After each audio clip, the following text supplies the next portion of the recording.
नमस्कार अभ्यर्थींनो, मी मोनाली तुम्हा सर्वांचं डबल अकॅडमीच्या यूट्यूब प्लॅटफॉर्मवर स्वागत आहे। तर आज आपण बघूयात की वाहन चालक जे आरोग्य विभाग भरती जी आलेली आहे, नवीन जाहिरात आली आहे, त्याच्यामध्ये वाहन चालक या पदासाठी किती जागा आहेत, त्यासाठी वेतन किती असणार आहे, त्याची पात्रता काय असणार आहे आणि पेपरचं स्वरूप अभ्यासक्रम आपण हे या व्हिडिओमध्ये बघणार आहोत।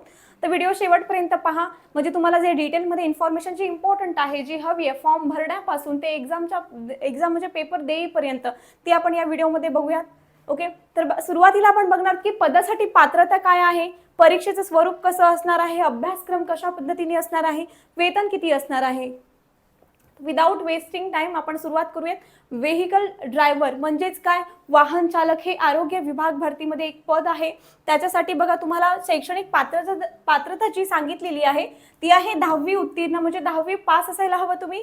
त्यानंतर तुमच्याकडे अवजड वाहन चालकचा परवाना म्हणजेच लायसन्स असायला हवं। त्यानंतर 3 वर्षाचा तुम्हाला अनुभव असायला हवा, म्हणजे 3 वर्ष तुम्ही त्याच्यामध्ये काम केलेलं असलं पाहिजे। ठीक आहे, ही ॲज इट इज जी जाहिरातीमधून हे काही डेटा घेतलाय तो आपण इथे बघूयात। वाहन चालक ड्रायव्हर पे, आता इथे तुम्हाला वेतन सांगितलेलं आहे। वेतन किती आहे, तर 19,900 ते 63,200 इतकं वेतन आहे या पदासाठी। त्याच्यामध्ये इथं क्लिअरली सांगितलंय, possesses a driving licence to drive a light motor vehicle or medium passenger motor vehicle or heavy passenger motor vehicle. म्हणजे इथं मोटर बघा काय लाईट सांगितलंय, मीडियम आणि काय heavy passenger motor vehicle under the motor vehicle act 1988, म्हणजे motor vehicle act 1988चा काय त्याच्यामध्ये बघा issue by the competent licensing authority, त्याच्यानुसार तुम्हाला हे काय असायला ड्रायव्हिंग लायसन्स तुमच्याकडे असायला हवं। इथं दिलेलं आहे बघा मोटर व्हेकल ऍक्ट 1988 नुसार। तर ह्या पासेस सांगितलं इथे क्लिअरली, 10वी उत्तीर्ण म्हणजेच काय सेकंडरी स्कूल सर्टिफिकेट तुमच्याकडे असायला हवं। पुढे इथं क्लिअरली सांगितले बघा, पुढे सुद्धा हे पण तुम्ही वाचून घेऊ शकता।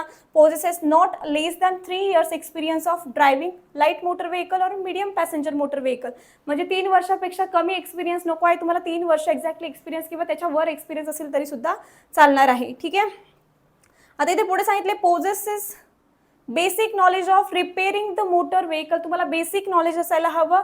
रिपेअर करण्याचे मोटर व्हेकल्स जे आहेत त्या रिपेअरिंगचं तुम्हाला बेसिक नॉलेज पाहिजे।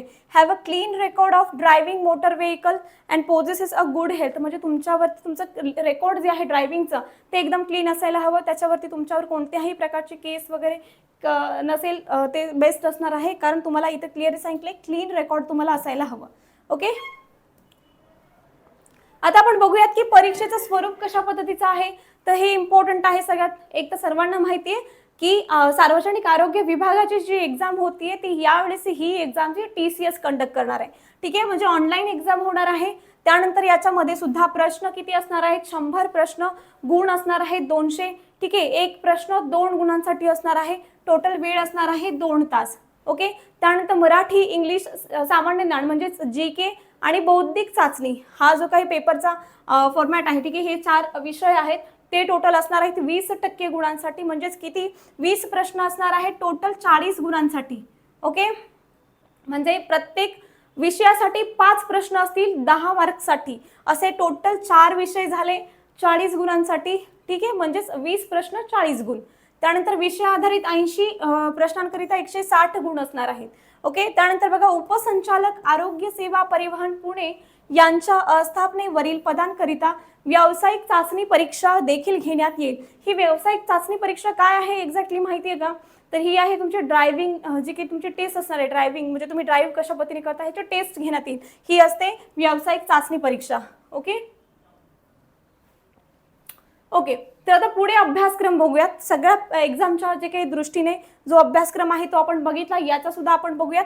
इंग्लिशसाठी काय आहे, ग्रामर विचारतील, त्याच्यामध्ये सिनोनिम्स, अँटोनिम्स विचारतील, स्पेलिंग, पंक्च्युएशन, टेन्सेस विचारतील, व्हॉकॅब्युलरीमध्ये use of idioms and phrases and their meaning expressions हे विचारलं जाईल। त्यानंतर fill in the blanks in the sentence याच्यावर प्रश्न असेल किंवा सिंपल सेंटेन्स स्ट्रक्चर विचारलं जाईल। ठीक आहे, पुढे बघूयात। मराठीसाठीचा हा सिलेबस आहे, त्याच्यामध्ये मराठी व्याकरण, वाक्यरचना विचारतील, शब्दार्थ, प्रयोग, समानार्थी शब्द, विरुद्धार्थी शब्द विचारले जाऊ शकतात। भाषा सौंदर्यामध्ये एकतर उपमा, अलंकार, म्हणी, वाक्प्रचार यांचा अर्थ आणि वाक्यात उपयोग, सर्वसामान्य शब्दसंग्रह इत्यादी विचारला जाऊ शकतो। त्या पद्धतीने इतर जी काय बघा जे काही महत्त्वाची पुस्तकं असतील, प्रसिद्ध पुस्तके आणि त्यांचे लेखक काय असणार ते विचारले जाऊ शकतात. योग्य जोड्या जुळवावरती त्याच्यामध्ये काहीही डेटा दिला असेल, दोन्हींच्या जोड्या जुळवा असा पण प्रश्न विचारला जाऊ शकतो. ओके, तर आरोग्य भरती गट क आणि ड.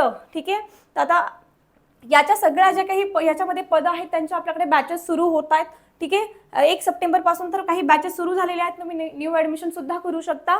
ठीक आहे, त्यासाठी बघा ऑनलाईन बॅच होणार आहे. एक तर बघा ही आता TCS पॅटर्ननुसार एक्झाम होणार आहे, त्यामुळे TCS पॅटर्ननुसार आपल्याकडे बॅच असणार आहे. ठीक आहे, तर याच्यामध्ये तांत्रिक विषय सुद्धा आहे. या बॅचचं वैशिष्ट्य असं आहे की याच्यामध्ये तुम्हाला मोफत नोट्स, टेस्ट, ई-बुक मिळणार आहे. त्यानंतर डिजिटल बोर्डवरती लाईव्ह क्लासेस होतील, सर्व विषयांचं रेकॉर्डेड लेक्चर्स असणार आहेत, मोफत टेस्ट सिरीज असणार. ठीक आहे, त्यानंतर जुन्या प्रश्नपत्रिकेचे विश्लेषण असणार आहे. पुढे बघा लेक्चर मिस जरी झालं तरी तुम्ही ते अनलिमिटेड टाइम्स पाहू शकता. ठीक आहे, तर ही बॅच तुम्हाला जॉईन करायची असेल तर तुम्ही OO अकॅडमी पुणे हे ॲप डाउनलोड करा. हे ॲप डाउनलोड केल्यानंतर ठीक आहे गुगल प्ले स्टोअरवर जाऊन ॲप डाउनलोड करायचे. हे ॲप नेम आहे, हे डाउनलोड करून तुम्ही जेव्हा अशा पद्धतीचं पोस्टर बॅनर तुम्हाला त्या ॲपमध्ये दिसेल तिथे तुम्हाला टेस्ट, ठीक आहे, तुम्हाला परचेस बायचा ऑप्शन असतो, तुम्ही बायवर क्लिक करता.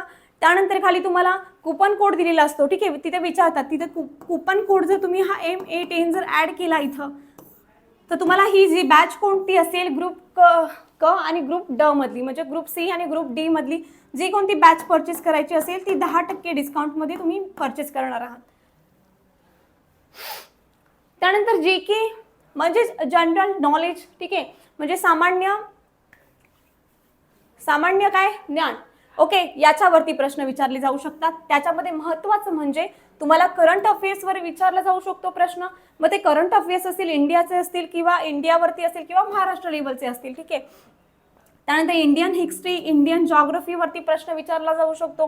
ठीक आहे, Indian constitution, general science, sports and culture.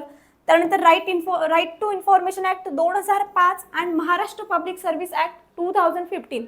ठीक आहे, याच्यावर देखील प्रश्न विचारला जाऊ शकतो. ठीक आहे, त्यानंतर information and technology related basic knowledge तुमच्याकडे आहे की नाही हे सुद्धा विचारलं जाऊ शकतं. ठीक आहे,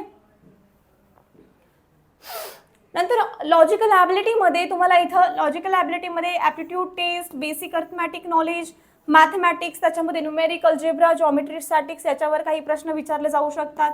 ठीक आहे, जनरल सायन्स त्याच्यामध्ये physics, chemistry, biology, environmental science. ठीक आहे, याच्यावर प्रश्न विचारला जाऊ शकतो. ठीक आहे, तर इतकं काही नाही लक्षात घ्यायचं, 20% फक्त प्रश्न म्हणजे 20 प्रश्न येणार आहेत. त्यामुळे इतका डेस्कमध्ये जास्त करून भर तुम्हाला द्यायचा असेल तर कोणत्या विषयावर द्यायला लागेल तर तो असणार आहे तुमचा जो काही पदाच्या रिलेटेड जो काही विषय असेल त्याच्यावरती. ओके, आता त्याच्यामध्ये पण व्यवस्थित बघायचं आहे.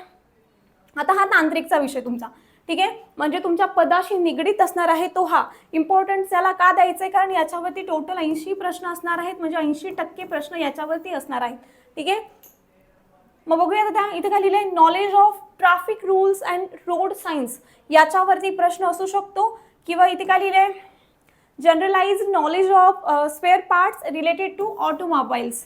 ठीक आहे, नंतरले generalise knowledge of faults and repairs in motor vehicles याच्यावरती प्रश्न विचारला जाऊ शकतो. ठीक आहे, हे जे काही सब्जेक्ट रिलेटेड काही पॉईंट्स आहेत याच्यावरती चांगला स्टडी करून जायचं आहे.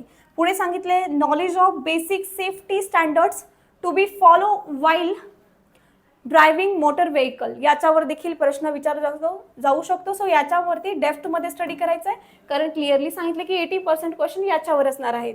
ओके, तर हा आहे सिलेबस. आता आपण बघूया की या पदासाठी ठीक आहे हे जे पद आहे ठीक आहे या पदासाठी आता तुम्हाला जागा म्हणजे जे काही मंडळ दिले त्या मंडळानुसार म्हणजे कोणते जिल्हे आहेत तिथे आता याला मंडळ नाव दिलेलं आहे. ठीक आहे, त्यानुसार तुम्हाला पदसंख्या दिलेल्या आहेत त्या बघूयात. मग ठाण्यामध्ये टोटल आहेत 28 पदसंख्या, पुण्यामध्ये आहेत 27, नाशिकमध्ये आहेत 28, कोल्हापूरमध्ये काहीच नाहीये. ठीक आहे, त्यानंतर औरंगाबादमध्ये आहेत 36, लातूरमध्ये 16 आहेत, अकोल्यामध्ये नाही आहेत. ठीक आहे, नागपूरमध्ये 17 आहेत. अशी टोटल जवळपास फक्त 152 फक्त तुम्हाला पदसंख्या म्हणजे जागा दिलेल्या आहेत या मंडळ निहाय असणार आहेत. ठीक आहे, आता याच्यामध्ये सर्वात जास्त जागा जर तुम्ही बघितल्या तर औरंगाबाद या मंडळामध्ये आहेत. ठीक आहे, औरंगाबादमध्ये 36 टोटल जागा आहेत, सर्वात जास्त आहेत. त्यानंतर जर 2 नंबरला तुम्ही पाहिलं तर ठाणे आणि नाशिकमध्ये आहेत. त्याच्यानंतर पुण्यामध्ये एकच कमी जागा आहे त्याच्यापेक्षा म्हणजे 27 जागा आहेत. ओके, त्यानंतर नागपूरमध्ये 17 आणि लातूरमध्ये 16 म्हणजे असे एक टोटल 152 जागा असणार आहेत या पदासाठी. ठीक आहे. तर तुम्हाला जर आपल्याकडे नवीन बॅचेस सुरू झाले, तुम्हाला जर बॅच जॉईन करून घ्यायची असेल तर तुम्ही WO अकॅडमी पुणे हे ॲप आहे ते डाउनलोड करा. त्याच्यावरती तुम्हाला बॅनर्स दिसतील, पोस्टर्स दिसतील बॅचेसचे. त्याच्यावर जरी क्लिक केलं तुम्ही तरी तुम्ही ते परचेस करू शकता. जर तुम्हाला डिस्काउंटमध्ये परचेस करायचं असेल तर तुम्ही माझा रेफरल कोड जो आहे M8A हा तुम्ही तिथे अप्लाय करू शकता. ठीक आहे. ही सगळी इन्फॉर्मेशन त्या पदाच्या रिलेटेड आहे. तुम्ही वेतन बघितलं, ठीक आहे, तुम्ही शैक्षणिक पात्रता सुद्धा बघितली, अभ्यासक्रम बघितला, शिवाय सिलेबस सुद्धा बघितलेला आहे. तोच अभ्यासक्रम आणि सिलेबस काय एकच असतंय. ठीक आहे. ठीक आहे. तर इतकीच इन्फॉर्मेशन या व्हिडिओमध्ये. तर व्हिडिओ शेवटपर्यंत पाहिल्याबद्दल धन्यवाद. व्हिडिओ जर आवडला असेल तर चॅनेलला सबस्क्राईब करा, लाईक करा आणि शेअर करायला विसरू नका. थँक्यू.